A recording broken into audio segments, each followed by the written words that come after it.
Alright, welcome to Dairy Farm Pest Control number 10. So, picking up where number 9 left off, in my favorite farm, lots of pigeons. Here's one up on the top. I'm able to get him, step inside, and there's these starlings, and he forgot to fly away, so I was able to take care of him.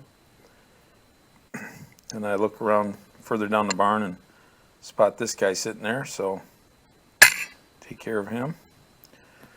So now a little bit of a science test here. The PARD shoots at 30 feet per second, and as I'm looking at all these fans in the barn, I notice that they all are spinning at a different rate through the PARD.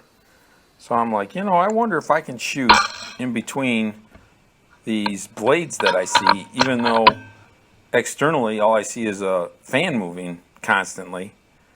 And so I decide to shoot in between the blades as they're moving, and I'll be darned if that's exactly what you can do with no problem. So here I take 3 shots. I took 4 total, but just wanted to show you the 3. Never hit a blade, so that was pretty cool. So of course at the one end of the barn, where they all like to nest and huddle, take care of that starling, thinking that I didn't see him. Which one's it gonna be? Which one is it gonna be? Decisions. So many pigeons. Well, looks like it's your lucky day, bud. Not so much. I did not require a follow-up shot with him. So again, using my FX 22, shooting JSBs at 906 feet per second. So always have to be careful inside the barn that I have a nice hard backstop so I don't go through the siding. You can see all my dents on the back of that, behind him, on that siding, and that's all from the 177 that shoots at sub 12 foot-pounds. That's how much energy a pellet still has after it goes through a pigeon, which is just astounding. But the Diablos don't really collapse, so I guess we kind of expect that.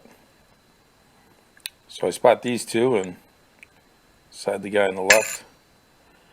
That was pretty funny. It looked like he was skiing. He did require a follow-up shot, but I left him be on the roof for a while for me to attract some other birds. So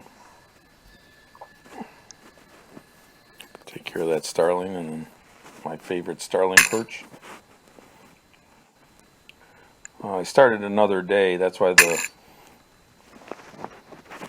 crosshairs have changed. I was going to try to do some longer distance shooting, and I needed to have the hash marks on this reticle so that I could see exactly where I was shooting. All lining up.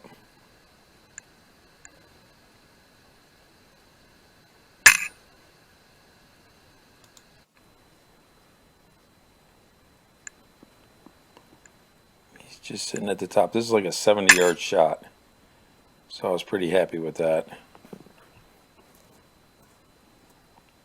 I was very happy with that, really. So I'm back inside one of the other barns.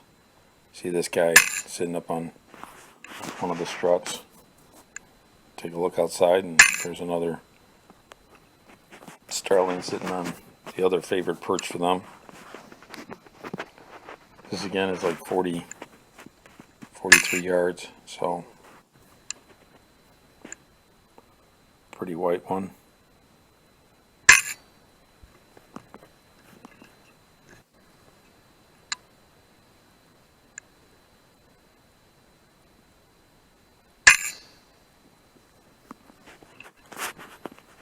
This little guy sitting way up there, I'm like, man, can I hit this guy? Yep. That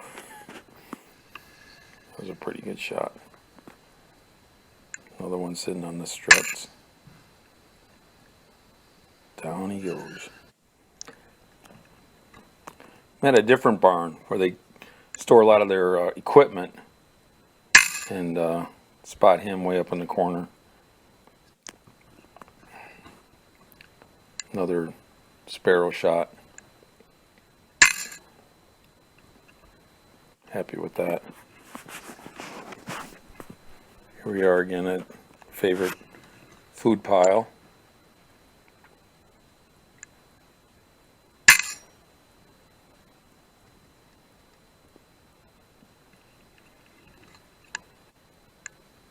He requires a follow-up, so take care of him.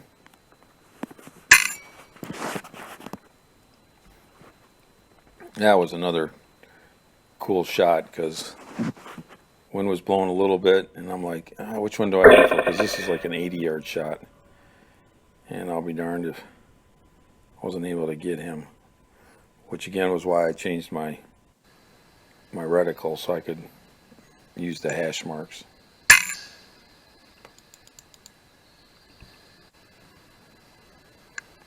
This guy's standing right behind that support, so no worries there. This one I was a little bit worried. I'm like, but the angle was such that I figured it would skip off, and it ended up doing that, so that was good.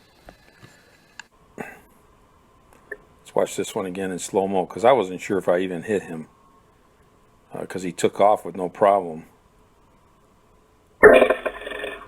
And I did.